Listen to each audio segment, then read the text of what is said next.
There's an important aspect to the Pinchas story that we're going to come back later because the class is titled The Anti-Hero. So what makes Pinchas the anti-hero, we're going to discuss later. Exactly, how he was viewed at the time and how he came out to be, his actions to be the actions that God wanted. So shortly thereafter, after it finishes telling us about Pinchas, that he's going to be Kohen forever, Hashem tells the Jewish people that they have to get retribution from Midian. The war itself happened later, but here they're told to get to fight against the Midianites. The reason being is because the Midianites picked the fight with the Jewish people they didn't have to pick. We discussed last week, the Midianites live at the southern border of Eretz Yisrael. Their land was not one of the lands that the Jews had to conquer and take away from them. So they mix themselves into this, and they sort of really, sent their daughters, and they took a very, very active position in this whole story, even though they didn't have to. As God said, if you do that, then we're going to get retribution for the harm and the damage that you did to the Jewish people by siding with our enemies. Then the next part, and it's really a big chunk of the parsha, is the counting of the Jewish people. Now, why are the Jews being counted again here? There's a number of reasons. Rashi offers the following reason: because shortly after the episode of the counting, Hashem tells Moshe Rabbeinu that Yehoshua is going to be his successor. Moshe is not going to enter the land of Israel. Moshe wants his son should be the successor. And Hashem says, no, he's not going to be the successor. Yehoshua is going to be the one to succeed you. So Rashi says, just like a shepherd, when he takes out the flock into the field, into the pasture, he has to count them. He has to know how many there were in the field, so he doesn't lose any. When he brings them back into the barn, into the farm, he has to count again to make sure none got lost. So when God took the Jews out of Egypt and entrusted them to Moshe Rabbeinu, there was a counting. All the way in Shmos, there was a counting. Now Moshe Rabbeinu is returning. He's handing over the Jewish people to Yehoshua. He is, bringing them back into the, into the pen, the sheep pen, as they say.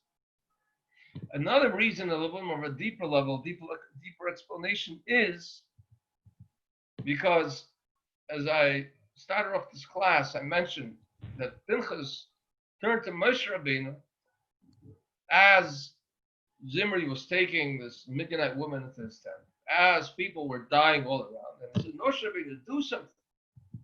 And Moshe Rabbeinu froze. As they say, he had a brain freeze. He got stuck in place. Why did he get stuck in place? He forgot the halach. He forgot the law that in this situation, you don't need to go through a court of law. You don't need a whole Sanhedrin. You don't need a court of law to take Zimri and to punish him. That could have been done by an observer who realized that something horrible is happening, and he took the responsibility to stop. And because Moshe Rabbeinu had this moment of sort of, he blanked out, as it were, the reasons for that are mentioned in other places, that he took credit for himself and knowing the law and so on. Regardless, Moshe Rabbeinu felt responsibility for the fact that the Jews were dying because of him. That had he been a little bit quicker, not so many Jews would have died. Had he realized right away, then he would have had Zimri stopped and tried and whatever, executed. And then maybe less people would have died. So Hashem tells, okay, you feel bad for them, count the Jewish people. And that will arouse within you the appreciation of how precious they are. When you count each one, when it's a whole mass, you're a leader of tens and hundreds and thousands of people, you tend to lose necessarily the feel for the individual. You're worried more about the mass, about the group. Maybe had you felt more of a connection and more of a feel for each individual Jew, you would have acted a lot quicker, right? When the time is ticking and lives are at stake, people act faster. So therefore, it goes through the whole counting all the 12 tribes. And we find a very interesting point that it also counts the sons of Korah. Tells them the sons of Korah were included in the census. So this was a number of weeks ago. We discussed again briefly at that point what happened to the sons of Korah. But just to touch on it briefly, it says that when the whole rebellion of Korah was sort of at its height, they had second thoughts that maybe this was not a good idea. The problem is they never verbalized it. So as they were standing there, they felt maybe this is not right, but they were too far in, they were too deep in. So who knew about this? Hashem knew about it. Hashem knew that they had doubts about the rebellion in their heart. And because of this, when Korach and his family and his retinue were swallowed up and they went into the ground, the sons of Korach had a separate place. Not only did they have a separate place, but Hashem provided for them. And when the generation of Korach died out, 38 years earlier, because Korach was immediately after the sin of the spies, of the scouts, they remained inside the earth for the entire time. And when the time came when that whole generation died out, so they were able to come out and they were able to be counted. It tells you, first of all, like I said, to reiterate the power of tshuva, that even thought, you would say, right, thoughts are nice, action is more important. True. But a thought of tshuva, as we learned in Hayom Yom, is also important. A person sighs, a person feels uncomfortable in his spiritual state, of spiritual being, while obviously that it's not a replacement for a person taking action to correct the negative, but having a discomfort or having a sense of regret about behavior and about certain actions of itself is good as well. The next important point in this parsha is the dividing of the land, because now they're about to enter the land of Israel. This is the second to the last parsha in Bamidbar. So next week is Matis and Mased, so they're technically two separate. We'll read them together. So next week is Parshat Chazak. So right now they're literally standing on the cusp of entering the land of Israel. Moshe is making his final preparations. He's appointing, as we're going to soon discover, his successor. And they're also going to discuss how do you divide the land. So it says, the land is divided by a geiro, through a lottery. Now, a lottery generally means something very random, right? You choose in random pieces. So how do you divide randomly the lottery? So the truth is, this was random and it wasn't random. It was random in the fact that they cast lots ahead of Gorel. It wasn't random because it was miraculous. Because you had 12 portions divided according to fertility and according to portion size. You also had the 12 names of the tribes of Israel. So obviously there's 13 technically because of the two sons of Yosef. But Levi did not get a chiluk in the counting of the land of Israel, as we were reading. Also, the sons of Menashe, the sons of Yosef, Menashe and Ephraim got their own chiluk, in place of obviously divided Yosef. And they would put these two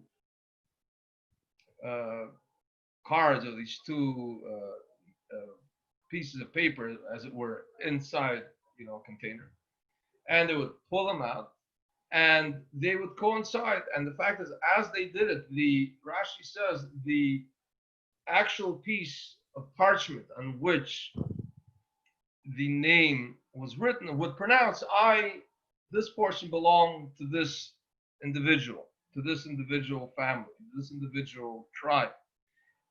As that was happening, the Urim V'Tumim, the Kosher Mishpah, the breastplate, was hanging on the chest of the Kohen Gadol, also lit up miraculously to tell, so in other words, this was verified. This vote was verified from every possible direction, both miraculously because the Goyrel itself announced who it belonged to, and also because it had the Urim V'Tumim, so there was no doubt. Somebody can say it was rigged.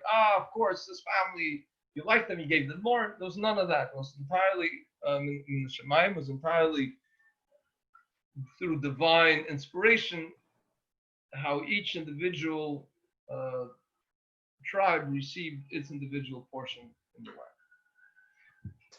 So as this was happening, as the land was being divided, there were what we refer to as the daughters of Tzlafchad. So Tzlafchad was a man, we're told, who did not have any sons.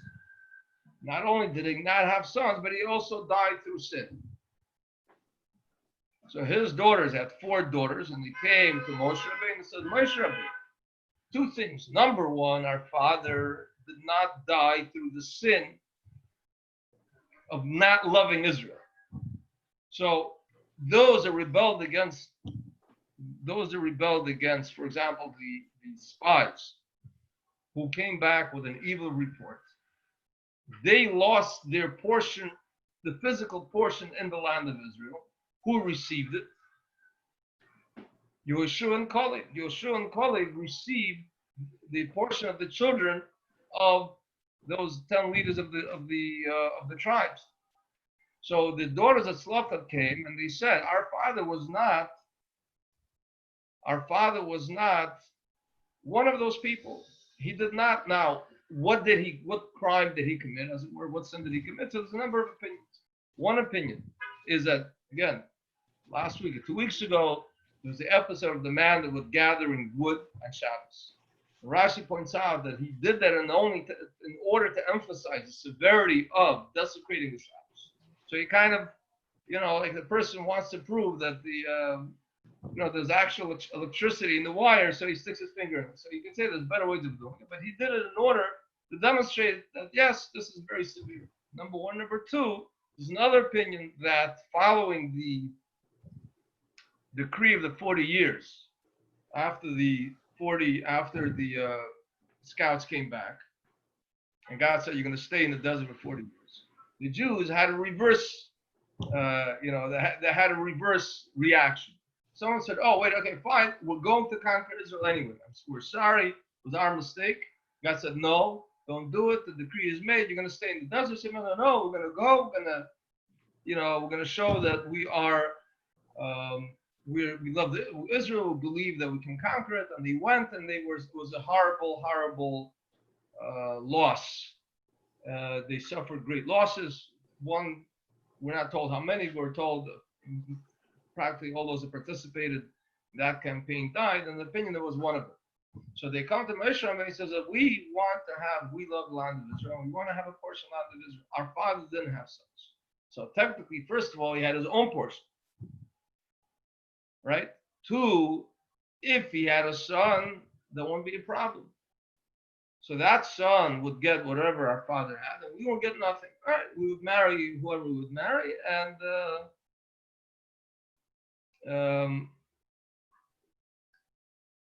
we would marry whoever we would marry, and that would be fine. But that didn't happen. Our father didn't have a son. So we are in place of our son. So we should be able to inherit the land, the one portion our father had, and divide it into 4. We should have that, and we should be able to give that up. So they came to Moshe Rabbeinu, and Moshe Rabbeinu asked Hashem. Hashem said, yeah, they speak well. The daughters of Tzlafchad speak well. And Rashi points out they're not listed in their birth order in this parsha to emphasize that they were, first of all, they were all equally smart, and they were all equally righteous. So therefore, whatever order we're told about doesn't really matter. In other words, they're righteous daughters. Then comes the Moshe Rabbeinu asked Hashem, I need somebody who's going to lead. The Jewish people need somebody who's going to lead them into battle and going to come back from battle. Lead them, go come in and come back. He said, they need somebody who's going to lead, not tell them, okay, go to war and let me know how it goes. I'll watch from here. Hopefully it works out. And he stands there with a handkerchief waving goodbye and singing patriotic songs and sitting back where he sits. No, he needs somebody who's going to lead them into battle. And he's also going to bring him back to make sure that, he's not leading them in a way that's going to compromise them. In other words, in general, is that if they are inexperienced, and 2, really don't care for the soldiers in their command, they're like, whatever. Look, so we lost a few. There's more where that came from. God forbid. A Jewish general, especially somebody that leads the Jewish people, he has to be concerned that there should be minimum loss of life. So Moshe Rabbeinu wants his son Gershon to be the one that takes him over. Hashem says, no, it's not going to be Gershon. It's going to be Yeshua. Why is it going to be Yeshua? Because Yeshua was the one that you taught Torah to.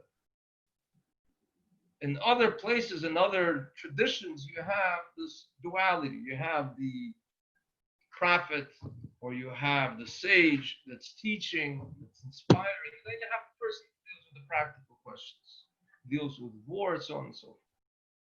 In the Jewish tradition, you only have one figure, because the king in Jewish tradition is not, Judaism does not believe in monarchy, believes in a theocracy. In other words, the king himself is there not only to be a leader, he communicates God's wishes to the Jewish people.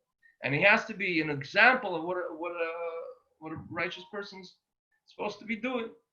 I mentioned in the beginning, there's some less people here before, that we're now coming to the conclusion of the learning of the cycle of the Rambam. There's a yearly cycle, and a cycle takes 3 years, and so on. So towards the end of the Yada Chazaka, towards the end of the Rambam's magnum opus, he discusses laws of kings, and one of them says that the king, he has certain rights, but at the same time, those rights do not override. He has to, first and foremost, always have a Sefer Torah wherever he is. It has to be sitting next to him, because he has to always keep in mind that he is responsible to God, and therefore he's a conduit to God's will. So he's a monarch, he's an absolute ruler. He has rights. He can have, harem or a certain amount of wives up to a certain extent. He's allowed to, certain situations, confiscate gold. He's allowed to impose taxes and so on and so forth. Again, there are very different laws as to what he can and cannot do. But he's not like, he has responsibility. He has responsibility to God. He has a responsibility to make sure that his people are guided in the right direction. That's why Rambam makes an interesting observation, that if one of the sons of David HaMelech, one of the descendants from the Davidic dynasty or dynasty, is doing something inappropriate, so a prophet can come and rebuke him, or you can have witnesses that testify, that he does something wrong. In certain situations, technically speaking, he could be liable to lashes. With the kings of the 10 tribes, that you can't do. Why? Because they don't take rebuke. And if you come and say, I with all due respect, king, but we observe you did something, and there are witnesses, he could kill you and everybody else, and forget it, let him leave them alone, because they're not going to abide whatever sets of rules you give them. So coming back to the original point, so Moshe was in effect a king, because he had both capabilities, and he gave it over to Yeshua, this ability. And who did Yeshua give it over to? The 70 elders. Till you actually had a physical king with Shaul, and then with David HaMelech. So this responsibility is passed down from Moshe to the others. And finally, the last major sort of story, last major episode in this story portion, it goes at the great length describing the sacrifices. It starts with the daily sacrifices. It starts with, goes into Shabbos, goes into Rosh Chodesh, it goes into Pesach, Shavuos, Rosh Hashanah, Kippur, Sukkot, Shmini Atzeres, all of the holidays. They're all here. And what does it start off with? It starts off with the daily offering. Right? It was in the morning and it was in the afternoon. We know our prayers are enacted in corresponding fashion to the daily sacrifices. So it's mentioned that this is the sacrifice you bring in the morning and in the afternoon. So it's an interesting point. Again, this is more of a Parsha overview. Then I'm going to come back and discuss a little bit more length in Pinchas. Then the remaining part of the class, we're going to discuss Shiva Asib Tammuz, the fast day of Tammuz in the 3 weeks that start tonight. Technically, some of the laws already began. I'm going to touch upon that. So in life, we have different moments. There are the sunshine moments, right? When everything is blooming and the sun is shining, and not just figuratively, but literally, but figuratively, everything is good. Everything is good. And it's easier to motivate yourself to do what God wants you to do, right? When a person is in a good mood, it doesn't require that much more motivation to say, oh, show your appreciation, show some love to God. All right, that's easy. But then you have the afternoon. The afternoon is the sunset already. Things are not, we have those days. We have those days. We have the valleys, and then you have the peaks.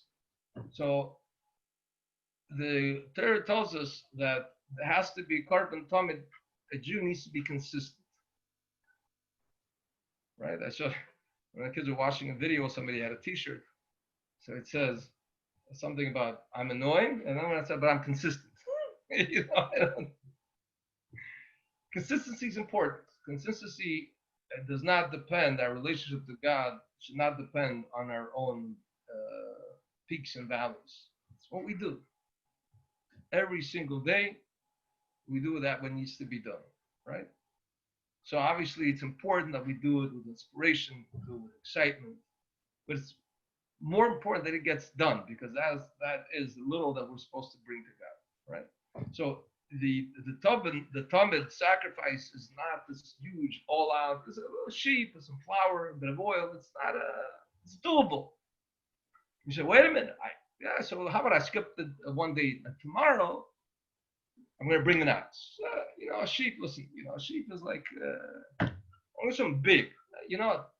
Bring the sheep. Today, make sure you bring the sheep tomorrow. Make sure you bring the sheep the next day. That's what God wants. He wants yours. It doesn't necessarily need to be in quantity, any huge sacrifices.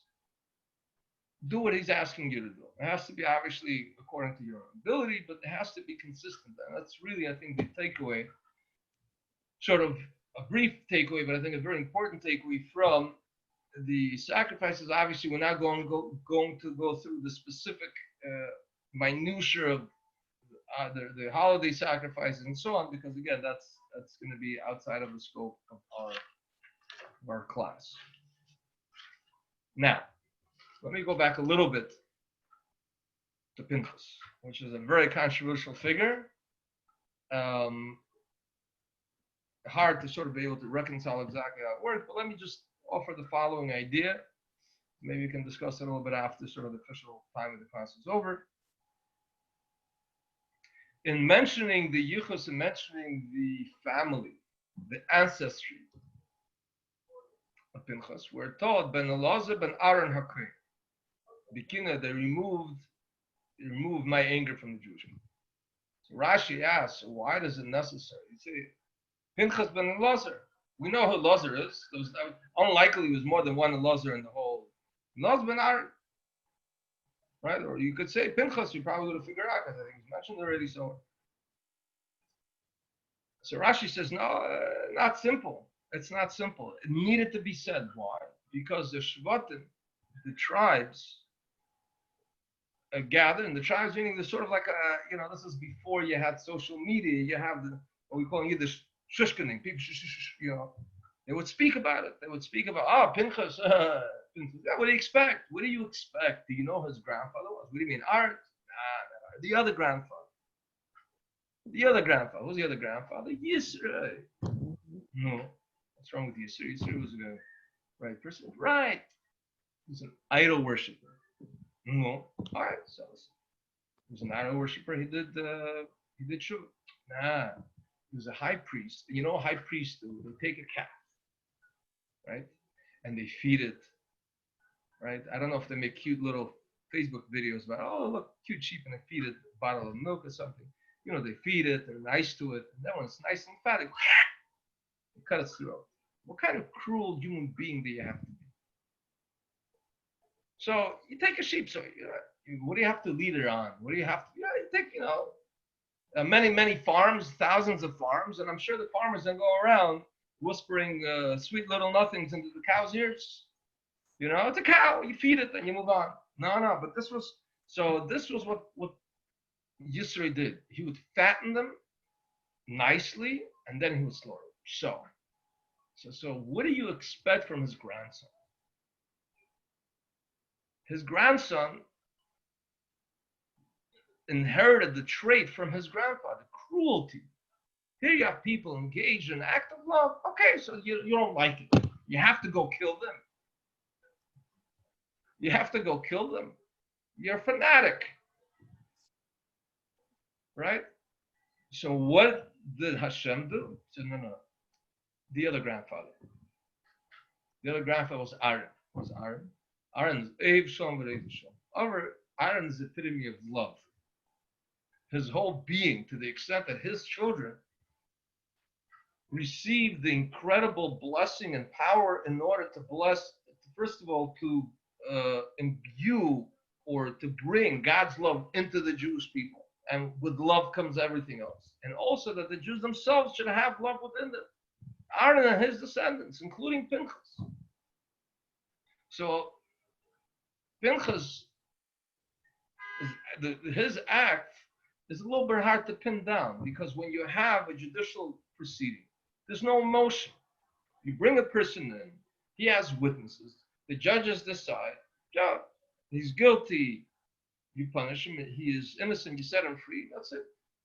But that's when everything's cut and clear. In the situation of Pinchas, it wasn't clear. He was a judge, jury, and execution. Rightfully so, because God not only did not rebuke him, he actually extended the mandate of the priesthood to Pinchas. So in God's eye, not only did he not sin, but he did the right thing. But who else knew about this? Because we don't know the zealousness is very subjective. Nobody knows what's motive. The only person that knows is himself, and nobody else does, because the consequences can be very serious. Now you can say in Pinchas's case, he was just a very hot-blooded person, and he was, he was in the right place at the right time, as it were. But in reality, he's a bloodthirsty killer that happened to have really did a good thing. In other words, to the extent it's true or not, to say in Russia you had, I don't know if in America you probably had as well, but in Russia they had whole brigades organized from criminals, right? Criminals, and they gave them weapons and they sent them to the front. And they fought the fight. Many of them proved themselves in heroism. So you can say, wait a minute, so what do you expect? The guy's a killer and he just gave him a gun. So rather than people killing on the street, he's killing them in war. So what's good about that? So yeah, but he helped us win the war. So whatever it is, it is. That wasn't the case with Pinchas. Because God said, no. With Yisro, you might have a thing there, but it has nothing to do about Yisro. Pinchas was not a violent, a sociopath. He was Pinchas. He was his grandfather's grandson. He did something that was not within his nature, but he felt that this is something that had to be done, and he went up and did it. What is it that had to be done? The epidemic had to be stopped. So first of all, Zimri, and this is an interesting idea. He says that with Zimri, you can say the opposite. In other words, there's an expression in Gemara that somebody commits the act of Pinchas and commits the act of Zimri and wants the reward of Pinchas. They had a lot of similarities. Zimri was also a zealot. He was also willing to put himself out there, but he completely in the opposite direction. He didn't put himself in harm's way. He didn't come out and say, okay, my friends, my brothers, the tribe of Shimon, whatever you're doing, stop it. Stop it. Can't do this. You cannot go around, taking every Midianite that you see. Not gonna happen. That's not okay. But that would have been really uncomfortable and very dangerous, because he would have to go against the popular opinion. So he did the other thing. He did the cowardly thing. He went along. He said, "You can't beat him. Join him." And by joining him, he said, "Oh, I'm also being. Listen, you think I want to be doing this? God forbid, I'd rather be doing something else. What are you going to do? What would you do for my people? So he took Zimri, he took Kozbi Basolo, as it were, in order to, accentuate the fact that we weren't doing anything wrong. But what kind of a thinking is this? Where's your brains, guy? So, who is Zimri's grandfather? Shimon. What does Shimon? Yaakov cursed, not Shimon, he cursed his anger because he was impetuous. He was very impulsive. And he went out and he did something right, but it wasn't, with the Shchev and so on. But so the fact is, this counterbalance, Zimri was a perfect foil for Pinchas. But God said, from where I stand, I can tell the difference. Which one of you is legitimate and which one of you is a sharko, which one of you is out to trick the Jewish people. So Pinchas is an anti-hero. He didn't want the job. He wasn't looking for the job. He was not a cruel person. But the idea of Mesiras Nefesh means you take yourself out of your comfort zone and you extend yourself past the point where it doesn't, nobody around you thinks what you're doing is right. You yourself don't doubt what needs to be done, but it's certainly a very difficult position that you place in. So a zealot is not the one that's running to the situation because he needs to prove himself. He didn't need to prove himself. A zealot, a true kanoi, would rather be doing something else. And the fact is, a true kanoi is somebody who doesn't harbor cruelty. A true kanoi is not one that has just a bloodlust. He's generally a kind person, but unfortunately, sometimes in order to save the hand, you got to cut off the finger, as it were. God forbid. So that is the story of the Parshas Pinchas in a nutshell. Okay. Tonight, as of 8:30, began the period of the 3 weeks. The fast tomorrow, the fast of the 17th of Tammuz, begins at 3:45 a.m. and concludes 9:03. Now, what does the 17th of Tammuz mark? I don't want to say commemorate. What is associated with it? First of all, the Moshe came down with the first set of the Ten Commandments, the two tablets, rather cubes, and he came down and he saw the Jews committing the sin of the golden calf, and the luchos were broken. He threw them down, whether they fell out, be it as it may, but they were broken. That happened on the 17th of Tammuz. 3 weeks later is the 9th of Av. 2, that the Tamid, which is mentioned in this week's Torah portion, the daily sacrifice, stopped 3 weeks prior to the destruction of the first Beis Hamikdash.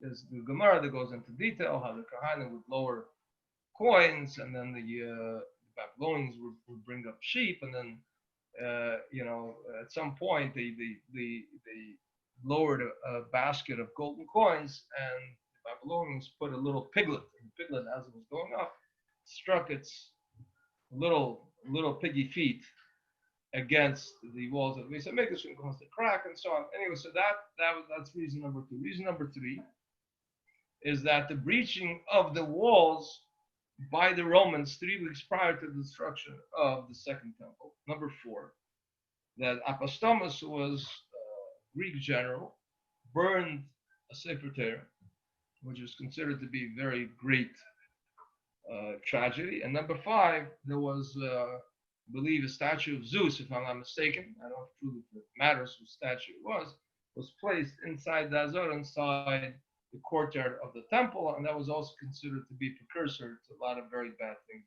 going to happen. Okay, so what is a person not supposed to do starting as of 15 minutes ago till hopefully tomorrow morning when Mashiach comes, so or even tonight, but technically till after the fast of the 9th of Av. First of all, getting haircuts, weddings, buying new clothing that cannot be bought after. For example, if I can, if I could buy this shirt today for $15, right, and I could buy it in 3 weeks for $15, so wait 3 weeks.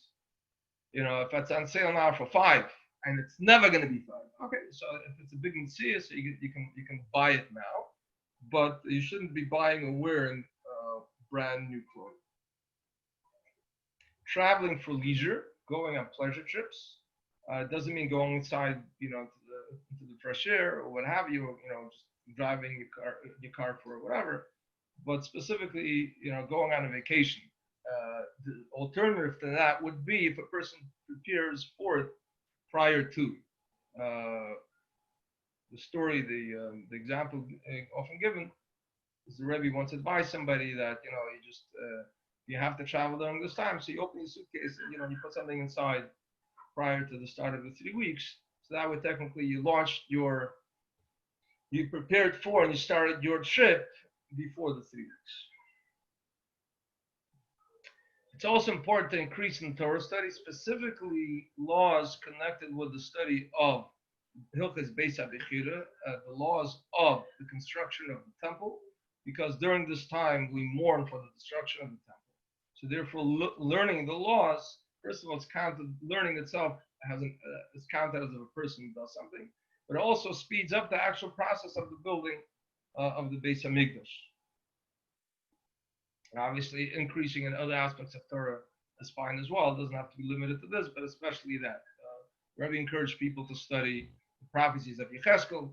There's those places in the written Torah, the oral Torah, that speak about the building of the temple. Mishnah Tamid comes to mind. This not Tamid. Midas. It speaks about the measurements of the temple. Giving extra charity is, first of all, on the eve of a fast day is important. On the fast day itself, it's important to give extra charity. There's an opinion that says a person should give the value of a meal on the fast day, in other words, even if a person is fasting, and technically speaking, that only applies to a person not fasting to do that. But nonetheless, increased charity on the fast day is important because it helps us sort of channel and to really tap into incredible, there's a positive energy of this day, because it's a day, it's called an Eiter Ratzon, a time where God's will is revealed. So it's very paradoxical, because how could that be if it's the 75th time, which is a negative? Precisely because within this negative, it contains sort of a great untapped godly potential for good. So therefore, how do we tap into that? Through introspection, through increased Torah study, through increase in charity. Okay. So as far as fasting is concerned, so I mentioned before that the fast begins at 3:45 in the morning. So if a person is going to sleep tonight and expects to get up tomorrow morning before this time in order to eat, then he should make a mental note, or some people have the custom of verbalizing that I'm not accepting the fast. I'm just going to do that at 3:45 in the morning. If a person wants to stay up till then, doesn't have to do that. And tomorrow, the custom is there's in the morning. By the way, just parenthetically, there's going to be Shachris and Chabad tomorrow at 8 o'clock. Just whoever does not know, again, if you're able to make it, please respond privately now or later. Tomorrow morning, obviously put on tefillin. There are slichot that are said. They're said in the order of prayers, and we also take out the Torah and we have Torah reading. In the morning, Vayichal, speaking about God's forgiveness to Moshe on behalf of the Jewish people after the sin of the golden calf. And the Torah reading in the afternoon. The reading in the afternoon is from the same portion, and the custom is also to read the Haftorah in the afternoon as well. So as far as tomorrow, a person is allowed to take a shower. You're allowed to bathe. You're allowed to bathe. As far as brushing your teeth or rinsing your mouth, so the accepted norm is not to do either one of those things. If a person feels really pressured, for whatever reason, that he must do one of those things, he should do it in a way that he will minimize any possibility of swallowing the water. So you just, you take a little water, you do it over the sink, you spit it out. But obviously, if a person's able not to do that, then that is the best. Everything else you're allowed to do. You're allowed to take a shower, you're allowed to swim. Those that go to the mikveh, you're allowed to do that. It's not the 9 days. We also, as far as just failed to mention that one of the things that begin in the 3 weeks as of now is not listening to recorded music. Some people understand from the live music. Again, the general consensus refers to any recorded instrumental music. So if you have a cappella music, Jewish preferably, and hopefully only, then that's fine.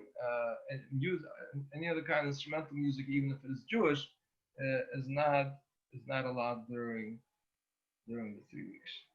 And finally, as I mentioned in the beginning of the class, and just that for the next few days, we're going to be concluding the 40th cycle of the learning of the Rambam. And this is a beautiful, beautiful custom established by the Bavitcher Rebbe in, I believe, 1984, that unites all of the Jewish people in the studying of halacha. Rambam wrote 14 books called the Yada Chazaka, otherwise known as the Mishnah Torah, where he elaborates all of the commandments, where he writes that if you know this, you don't have to know anything else, which many people took, we call umbrage. Many people, contemporaries, felt that wasn't the right thing to do, but obviously Rambam meant not that you should therefore not study halacha, you should not study Shulchan Aruch or Gemara or anything else. Obviously you need to, but you will have a very clear and all-encompassing understanding of the halachas because he doesn't leave anything unturned. Every possible halacha related to the specific Jewish law, the Rambam covers. Now, if you want to know exactly how practically it's done, many editions of the Rambam mention that on the bottom, or you take his Shulchan Aruch and you follow it. You'll have it again. You'll have a very thorough understanding. But also because the Rambam, one of the few codifiers that wrote into the Rambam the laws that pertain to the Beis Hamikdash, as I mentioned before, to the Karbanos, to purity and impurity, and also to, finally, in the next few days, laws of King Mashiach, the qualifications of who Mashiach is, the criteria for what he needs to do and who he needs to be. So therefore, the learning, just like learning the Beis Hamikdash, just like learning the laws of the building Beis Hamikdash, connects us in action. In other words, it's sort of it's an action of sorts that we're actually building Beis Hamikdash. Similarly, also the learning of the laws of Mashiach also sort of reveals and brings about this Mashiach energy in the world, prepares the world for the coming of Mashiach as well. And again, it tends to actually unite all of the people. So a good source would be Chabad.org has you're gonna have it sent to your inbox, the daily Rambam. So the Rebbe recommended 3 tracts. First track is finishing the Rambam on a yearly cycle, which is not 12 months, it's a little bit less than 12 months, of learning 3 chapters a day. The second track is learning 1 chapter a day, but obviously if you reverse the math, it'll take 3 years. And then Sefer HaMitzvot, the book of mitzvot, where the Rambam just enumerates the mitzvot, very, very simple style. And that also takes year, but again, that just gives you at least a basic understanding. So it's always, as they say, aim for the fences. If you're able to do 3 chapters, power to you. Consider though, getting on second base or getting in the outfield is good as well, as it were. So if you're not hitting a home run, the first 1 chapter a day is doable. Obviously, you can do it in English, and getting up the home plate and taking a swing is a good thing as well. In other words, I don't know what's with baseball metaphors, but the Sefer HaMitzvos is something that I think everybody can. So that is today's class. We covered Parshas Pinchas. We covered the 70th Tammuz, its reasons and its laws, and finally discussed, or at least I shared with you, the importance of learning Rambam on a daily basis. So I'm going to stop recording. And